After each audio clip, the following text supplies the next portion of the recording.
Okay, so we were on cases के बारे में बात करते हैं कि केस क्या है कि चूज एंड डेलिबरेटली, ठीक है, कि किसी भी चूज को हमने खुद जानबूझ के सेलेक्ट किया है because of its unique character की बेस पे, ठीक है, क्योंकि हमारे पास rich opportunity and exemplar for a focus study, के वो एक एग्जाम्पलर होगा किसी फोकस स्टडी के लिए होगा।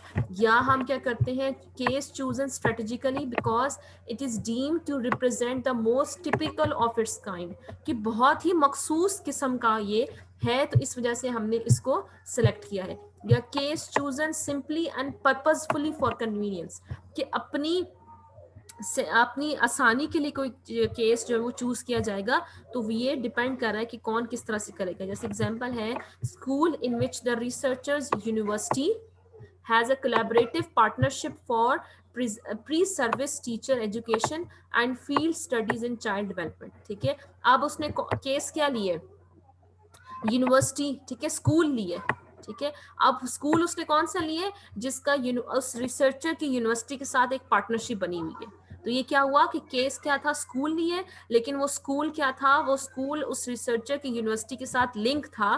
तो इसका मतलब है कि that case is chosen simply.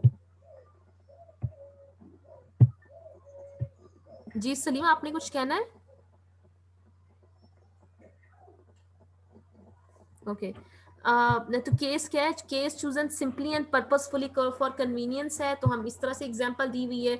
अगर स्ट्रेटेजिकली हमने सेलेक्ट किया है जो कि किसी खास किस्म को रिप्रेजेंट कर रहा है, हम वो भी कर सकते हैं। या हम कोई ऐसा केस ले सकते हैं जिसकी कोई यूनिक करेक्टरिस्टिक्स है, जिसमें हमें जिसके बारे में हमें बहुत ज्यादा रिच इंफॉर्मेशन मिल सकती है, आप ये कह सकते हैं। या फिर एक सिंगल सेटिंग के अंदर भी there are diverse participants with diverse experiences and diverse perspectives, ठीक है, सिंगल सेटिंग के अंदर भी।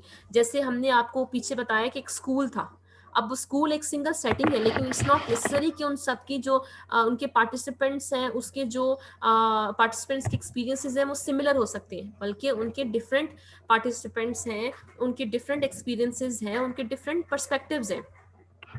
Case does not always refer to one person, ठीक है, तो एक खास बंदे को ये रिप्रेजेंट नहीं करता, बल्कि ये किसी ग्रुप को भी रिप्रेजेंट कर सकते हैं, किसी ऑर्गेनाइजेशन को भी, कि वो या और ये कि उस ग्रुप और ऑर्गेनाइजेशन के अंदर इंडिविजुअल्स कैसे फील करते हैं या कैसे सोचते हैं।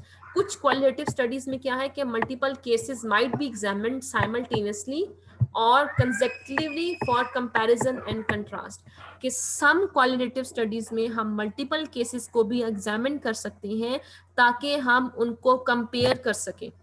For comparative analysis we can take multiple cases, ठीक है। तो this approach places all cases in some type of context, किसी न किसी कॉन्टेक्स्ट में रखते हैं। तो केस स्टडी क्लियर होगी आपको कि it can not be only an individual, सिर्फ एक इंडिविजुअल तक महदूद नहीं होता, बल्कि वो कोई एक पर्सन भी हो सकता है, एक ग्रुप भी हो सकता है, एक इवेंट भी हो सकता है, और एक ऑर्गेनाइजेशन